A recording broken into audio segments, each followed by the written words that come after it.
the fact that professionals follow systems and processes. They don't just wing it. So a lot of those frustrations, anxieties, and problems are coming from the fact that you're doing it different every time. You're winging it different. So we're going to talk a lot about checklists, systems, and processes. Bottom line is professionals follow systems, they follow processes, and they follow checklists. Think about they use the example of a doctor. How would you feel if you got rolled in the surgery and you just overheard the doctor, the nurse comes up and be like, yes, here's your surgery, pre-surgery checklist. And he's like, I don't use checklists. I wing it, I know what I'm doing. Or your pilot. There's a reason that they follow that, because it eliminates a lot of human error, and it just makes sure that everything is done. You certainly wouldn't want to hear a pilot say, I'm just going to wing it. See what I did there? Just going to wing it. You'd be like, no, follow the fucking checklist. Make sure you did all the things and check the fuel and check the gauges and check this flap and check that flap. You got to do all that stuff. And that goes for you as an actor and even in your personal life as well. The more that you can systematize and processitize, I don't know if that's a word, but systematize and or processitize, implement systems, process, and checklists into your own acting life and into your own personal life, so that then you can release yourself from that decision making decisions and having to think, what do I do now? What do I do now? What do I do next? What do I do next? Having to make those decisions takes a lot of mental power to do that. And also you forget things. You think about plane crashes. How many times it's just something silly that the pilot didn't do, or something silly like the surgeon. I'm sure it's like, make sure you have all the instruments before you sew the person up. And if they don't skip that, if they do skip that step, then they're like, why is there still a scalpel inside this guy's torso? Well, it's because he didn't check that step. So you miss things. So on day 2, we're going to go a lot into systems and strategies and processes, all the things that have been helping our members and our actors book more roles in TV and film, and the things that we help them with so that they don't have to think about that. A lot of our members, they're not dealing with tech and editing, but we are. So we're going to give those tactics to you so that you can do this at home. Or if you're looking to be a part of a community, we can take care of some of that for you. So we're going to get into that. I also just want to address, though, some people might be thinking right now, oh, I'm an artist. I'm not a checklist person, or that's not my personality type, or my horoscope says I'm this kind of person. I'm more flighty and I like to blow in the breeze and do that. No, that's holding you back. That's a story you're telling yourself. It's funny, again, how we fight for stories about ourselves that are familiar, even if they're not serving us. So you hear someone say things like, oh, that's just the way I am, or, well, I've been doing it that way, or, well, you know me, I never blank, blank, blank, or, oh, me, I'm terrible at that thing. And you just fight for that instead of changing that story and changing that identity and having a growth mindset and changing. So what I would challenge those people who are thinking, oh, that feels restrictive to follow a process.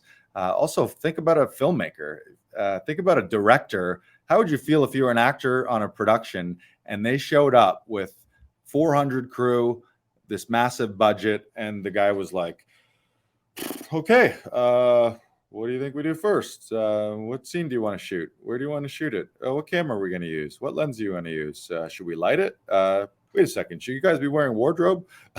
Like, that would not work. You think about the world of television and film, never more does there need to be organization and checklists and processes and systems of communication. You think about the teamwork that it takes to put together a production. It's massive. Or a director or a DP, if they came and they didn't have a shot list, it's like you would waste so much time doing that. And you might also be thinking to yourself, oh, I don't have a system process and I feel like I do great auditions. Maybe you have great auditions, but maybe it's taking you double the amount of time or triple the amount of time.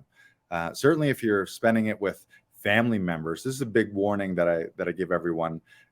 If you're a family member or spouse or a person you're taped with is a TV, film actor professional, meaning they understand the craft of acting and the craft of auditioning, and they also understand the world of television and film casting and just how the process works and how productions and how casting works. Great.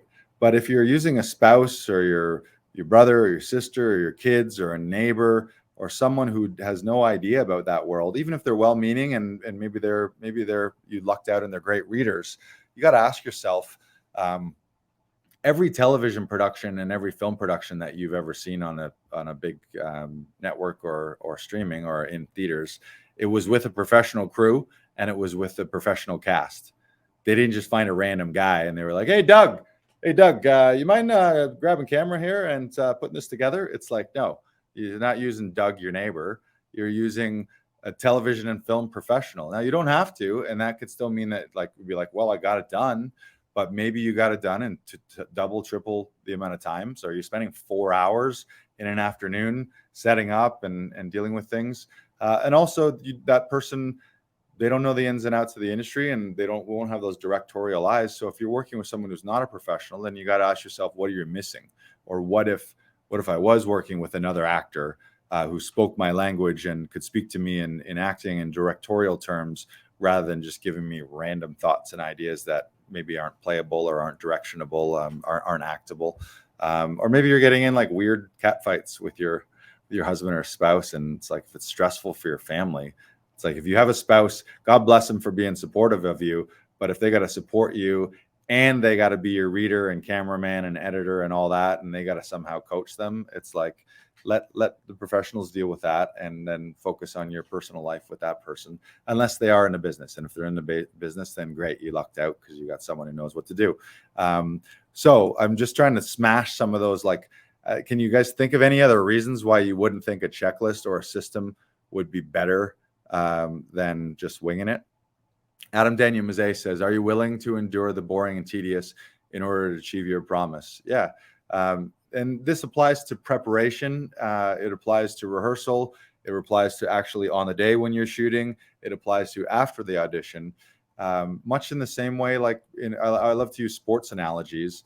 Some, like if you go to the gym, you just know, okay, they're going to write the program down on this piece of paper, and do this many number of sets, this many number of reps, this weights, next week increasing it. They're following a system. So do this, do this, do this, do this, do this, do this. And then okay, if these are the inputs, if this is what you do, check, check, check, check, check. By the end, this is where you're going to get to. You're going to be stronger. You're going to be faster. You're going to be more flexible. You're going to be a better athlete. Or in the world of an actor, you're going to produce better auditions and better performances by following those checklists. So release the idea, I don't follow checklists or I don't follow processes.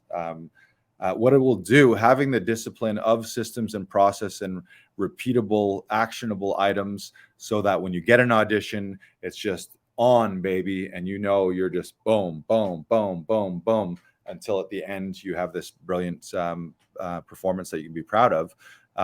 That's where you want to be.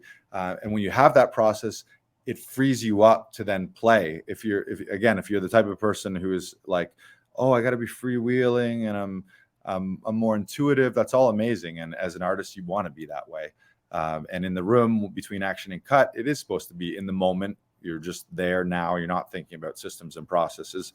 You're not thinking about the work. You're just being present with your scene partner. But if you have a process, that releases you to really just play and enjoy things.